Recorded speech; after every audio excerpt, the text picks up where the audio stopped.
नमस्कार, SBT news में आपका स्वागत है। पेश है 11 जुलाई मंगलवार सुबह 11:15 बजे राजस्थान की बड़ी खबरें। राजस्थान में कांग्रेस ने चुनावी साल में जम्बो प्रदेश कार्यकारिणी की घोषणा की है। कार्यकारिणी का विस्तार करते हुए 48 महासचिव, 21 उपाध्यक्ष, 121 सचिव बनाए गए हैं। 25 जिलाध्यक्ष नियुक्त किए गए हैं। कांग्रेस के संगठन महासचिव केसी वेणुगोपाल ने प्रदेश कार्यकारिणी के पदों पर नियुक्ति के आदेश जारी कर दिए हैं।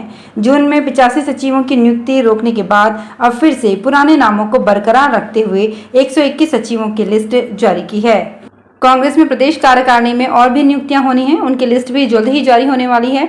मौजूदा प्रदेश कार्यकारिणी में केवल 39 पदाधिकारी ही थे। सचिन पायलट खेमे की बगावत के वक्त से ही जिलाध्यक्षों के पद खाली चल रहे थे। बीच में 12 जिलाध्यक्ष पहले बनाए गए थे।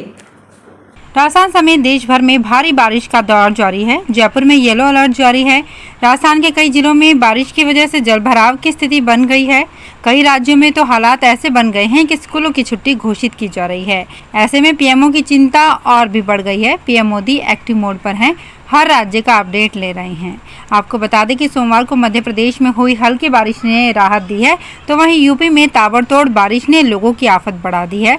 पंजाब समेत कई प्रदेशों में स्कूलों को बंद करने की नौबत तक आ गई है। आईएमडी वैज्ञानिकों की माने तो हिमाचल प्रदेश में हुई भीषण बारिश ने वहां के जनजीवन को अस्त व्यस्त कर दिया है।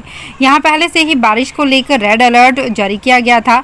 अति भारी बारिश की संभावना जताई गई थी, लेकिन अब कल से हिमाचल प्रदेश को इस भारी बारिश से राहत मिल सकती है। तो वहीं उत्तराखंड में 2 से 3 दिन तक ऐसी ही बारिश की संभावना जताई जा रही है। इसके साथ ही पंजाब, हरियाणा, पश्चिम उत्तर प्रदेश और दक्षिण राजस्थान में भारी बारिश के आसार हैं। यूपी के सीएम योगी आदित्यनाथ ने राज्य के विभिन्न जिलों में हुई भारी बारिश के कारण उत्पन्न बाढ़ तथा जल भराव की स्थिति की समीक्षा बैठक की है। सभी अधिकारियों को अलर्ट पर रहने के निर्देश दिए हैं। राजस्थान में अल्पसंख्यक समुदाय के विद्यार्थियों को बेहतर तालीम मुहैया कराने के लिए राज्य सरकार विभिन्न जिलों में छात्रावास खोलने जा रही है। साथ ही जयपुर के मानसरोवर में कामकाजी महिलाओं के लिए छात्रावास और जोधपुर में अल्पसंख्यक नागरिक सुविधा केंद्र बनाया जाएगा। मुख्यमंत्री अशोक गहलोत ने इसकी स्थापना सहित अल्पसंख्यक विकास कोष की राशि 200 करोड़ रुपए करने और वर्ष 2022-23 में अनुमोदित प्रगतिरत कार्यों को कोष के तहत कराए जाने के प्रस्ताव का अनुमोदन किया है। जयपुर में किशनपोल, दूदू, नागौर में कुचामन सिटी, बारां, भरतपुर, बीकानेर, अजमेर, बूंदी, चित्तौड़गढ़ और चूरू में 50-50 बेड के छात्रावास बनाए जाएंगे। भारतीय जनता पार्टी के प्रदेश अध्यक्ष सीपी जोशी ने कहा है कि कर्ज माफी के नाम वादा खिलाफी का शिकार हुए किसान 12 जुलाई को झुंझुनू में सरकार का महाघेराव करेंगे। वहीं 18 जुलाई को अजमेर में युवा आरपीएससी के बाहर गहलोत सरकार के खिलाफ विरोध प्रदर्शन करेंगे। जोशी सोमवार को सवाई माधोपुर में प्रेस वार्ता को संबोधित करते हुए ये बोल रहे थे। उन्होंने आरोप लगाते हुए कहा कि किसानों के साथ सरकार ने कर्ज माफी के नाम पर धोखा किया है, जिसके चलते प्रदेश में हजारों किसानों की जमीनें नीलाम हो गई है। हरियाणा के सीएम मनोहर लाल खट्टर ने प्रदेश के कुंवारों को बड़ी खुशखबरी दी है। दरअसल सीएम खट्टर ने हरियाणा के कुंवारे लोगों को पेंशन देने की घोषणा की है। उन्होंने ट्वीट कर इसकी जानकारी दी कि मैं घोषणा करता हूं कि राज्य सरकार 45 से 60 साल की उम्र वाले अनमैरिड पुरुष और महिलाओं को 2,750 रुपये मंथली पेंशन देगी। उन्होंने लिखा 1,80,000 रुपये से कम सालाना इनकम वाले लोगों को इसका लाभ मिलेगा। इसके अलावा 40 से 60 साल की उम्र तक के विधुर पुरुष जिनकी सालाना इनकम 3 लाख से कम है, उन्हें भी 2,750 रुपये पेंशन दी जाएगी। राजस्थान के मुख्यमंत्री अशोक गहलोत ने किसानों को फल एवं मसाला बगीचे की स्थापना पर अनुदान के लिए 23 करोड़ 79 लाख रुपए के वित्तीय प्रस्ताव सहित विभिन्न प्रस्तावों को स्वीकृति प्रदान की है। सवाई माधोपुर के रणथंभौर स्थित होटल नाहरगढ़ में 2 दिवसीय बीजेपी की विजय संकल्प बैठक खत्म हो गई। आगामी विधानसभा चुनाव में हर बूथ पर ऐतिहासिक जीत का संकल्प बीजेपी नेताओं ने लिया। साथ ही पेपर लीक, भ्रष्टाचार और कुशासन के खिलाफ 18 जुलाई को अजमेर में बड़ा प्रदर्शन पार्टी करेगी। सूत्रों के मुताबिक बीजेपी मानकर चल रही है कि सचिन पायलट ने युवाओं को गुमराह किया और उनके मुद्दों से अब वो पीछे हट गए हैं। जनता में ये मैसेज समझौते के साथ जा चुका है कि उनका आंदोलन सत्ता पाने और कुर्सी की लड़ाई के लिए था। इसलिए बीजेपी अब इस मुद्दे पर टेक ओवर करके मजबूती से युवाओं की आवाज़ बनेगी। सावन महीने के पहले सोमवार को उज्जैन में राजाधिराज भगवान महाकाल की सवारी निकल रही है। उज्जैन के राजा के रूप में बाबा महाकाल अपनी प्रजा के हाल जानने के लिए निकले हैं। कलेक्टर ने भगवान महाकाल का पूजन, इसके बाद बाबा को गार्ड ऑफ ऑनर दिया गया। सावन की पहली सवारी में बाबा महाकाल मन महेश के रूप में भक्तों को दर्शन दे रहे थे। सवारी में बड़ी संख्या में श्रद्धालु उमड़े। जगह जगह बाबा महाकाल का फूल बरसाकर स्वागत किया गया। दिल्ली में अधिकारियों के ट्रांसफर पोस्टिंग के मुद्दे पर केंद्र के अध्यादेश को चुनौती देने वाली दिल्ली सरकार की याचिका पर सोमवार को सुप्रीम कोर्ट में सुनवाई हुई। शुरुआत में कोर्ट याचिका पर सुनवाई करने की इच्छुक नहीं थी। बेंच ने कहा कि कोर्ट किसी कानून पर रोक नहीं लगा सकती। आप सरकार की ओर से कोर्ट में पेश हुए सीनियर एडवोकेट अभिषेक मनु सिंघवी ने कहा, कोर्ट ने कई मामलों में कानूनों पर रोक लगाई है। इस मामले में केंद्र ने अध्यादेश लाकर सुप्रीम कोर्ट के फैसले का न सिर्फ उल्लंघन किया है बल्कि चुनी हुई सरकार की भूमिका को कम कर दिया है।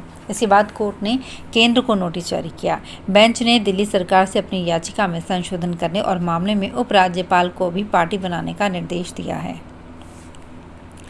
राजस्थान की बड़ी मंडियों में शामिल जयपुर की मुहाना मंडी में अब टमाटर और अदरक चोरी होने का मामला सामने आया है। दुकानों के बाहर रखे टमाटर के कैरेट और अदरक के बोरे रातों रात गायब हो गए। चोरी की इन घटनाओं के बाद अब व्यापारियों में रोष है। उनका कहना है कि सबसे बड़ी मंडी होने के बाद भी पुलिस की गश्त नहीं होती। हर साल बारिश के सीजन में जब सब्जियां महंगी होती है तो चोर हाथ साफ कर जाते हैं। राजस्थान विधानसभा चुनाव 2023 को कम वक्त रह गया है। कांग्रेस को मात देने के लिए भाजपा हर वो फॉर्मूला खोज रही है जिसके जरिए राजस्थान पर वो अपना कब्जा कर सके और आखिर में उनको वो फॉर्मूला मिल गया है। बीजेपी 39 भगवा की जीत का परचम लहराने में मदद करेंगे। भाजपा के 39 अल्पकालीन विस्तारक राजस्थान, मध्य प्रदेश और छत्तीसगढ़ में पार्टी की रणनीति को धरातल पर उतरेंगे। विधानसभा चुनाव को देखते हुए पार्टी आलाकमान ने इन्हें चुनाव वाले राज्यों में तैनात करने का फैसला लिया है। अयोध्या में राम मंदिर के भूतल का 80% काम पूरा हो गया है। इसमें 162 खंभे बनाए गए हैं। अब इन खंभों में 4500 से ज़्यादा मूर्तियां उकेरी जा रही है। इसमें त्रेता युग की झलक दिखाई देगी। इसके लिए केरल, राजस्थान से 40 कारीगर बुलाए गए हैं। कारीगरों का कहना है कि वो हर मूर्ति के सहारे एक खास मैसेज देंगे। राजस्थान में सरकारी शिक्षक बनने के युवाओं के क्रेज के बीच शिक्षक प्रशिक्षण कॉलेजों में प्रवेश के मामले में चौंकाने वाले आंकड़े सामने आए हैं। गोविंद गुरु जनजाति विश्वविद्यालय की ओर से इस वर्ष कराए गए पीटीईटी और परिणाम के बाद अब तक ऑनलाइन काउंसलिंग के लिए रजिस्ट्रेशन कराने वाले स्टूडेंट्स की संख्या कम है। 4 वर्षीय बीए, बीएड और बीएससी बीएड में तो हालात ये हैं कि सीटों के अनुपात में रजिस्ट्रेशन कराने वाले स्टूडेंट्स की संख्या करीब 11,000 से भी अधिक कम है। कुल सीटों की करीब 3,867 और 7,454 सीटों पर दावेदारी ही नहीं है। राजस्थान विधानसभा चुनाव को लेकर दिल्ली में हुई बैठक के बाद संगठन से जुड़े फैसले जल्द होंगे। माना जा रहा है कि जुलाई में कांग्रेस अपने संगठनात्मक नियुक्तियों के काम को पूरा कर लेगी। उसके बाद चुनाव से संबंधित कमेटियों का गठन कर दिया जाएगा। इन कमेटियों के अलावा प्रदेश कांग्रेस में 2 कार्यकारी अध्यक्ष भी बनाए जा सकते हैं। कांग्रेस में इसके लिए होमवर्क भी शुरू हो गया है। जिन प्रमुख कमेटियों का गठन किया जाएगा उनमें प्रदेश कांग्रेस चुनाव समिति, चुनाव प्रचार अभियान समिति और घोषणा पत्र समिति शामिल हैं। इनमें सचिन पायलट, हरीश चौधरी, रघुवीर मीणा, नीरज रांगे सहित कुछ अन्य नेताओं को मुख्य कमान दिए जाने की संभावना है। जिला न्यायालय कोटा की स्पेशल सेल अमीन सरविंदर कौर ने सोमवार को यहां सार्वजनिक निर्माण विभाग खंड 12 के अधिशासी अधिकारी कक्ष को कुर्क कर लिया। ये कार्यवाही कार्यालय पर एक संवेदक की लगभग 12 लाख रुपए बकाया जमा नहीं कराने पर की गई। जिला न्यायालय कोटा की स्पेशल सेल अमीन सरविंदर कौर ने बताया कि संवेदक आनंद प्रकाश अग्रवाल के करीब 2,86,000 रुपये बकाया थे। न्यायालय ने इस राशि को अदा करने के आदेश किए थे, लेकिन सार्वजनिक निर्माण विभाग पिछले 2.5 दशक से ये राशि संवेदक को नहीं दे रहा था। इसके चलते न्यायालय ने अधिशासी अभियंता कार्यालय कक्ष को सीज करने के आदेश जारी किए थे। जोधपुर में चेक अनादरण मामलों के शीघ्र निपटारे के लिए बनी विशेष पायलट स्टडी कोर्ट के न्यायाधीश सिद्धेश्वर पुरी ने चेक अनादरण के बढ़ते मामलों को गंभीरता से लेते हुए 4 मामलों का निस्तारण किया। पीठासीन अधिकारी ने फैसले में लिखा कि वर्तमान समय में व्यापारिक गतिविधियों के लिए बैंकिंग चेक से समव्यवहार होता है। इनके अनादरण की बढ़ती घटनाओं से आर्थिक गतिविधियों और विश्वसनीयता पर विपरीत प्रभाव पड़ता है। ऐसे मामलों में रियायत नहीं दी जा सकती। न्यायालय ने 4 अलग अलग मामलों में आरोपियों पर 10,90,000 रुपये का जुर्माना लगाया। तो फिलहाल इस बुलेटिन में इतना ही। फिर हाजिर होंगी कुछ और बड़ी खबरों के साथ।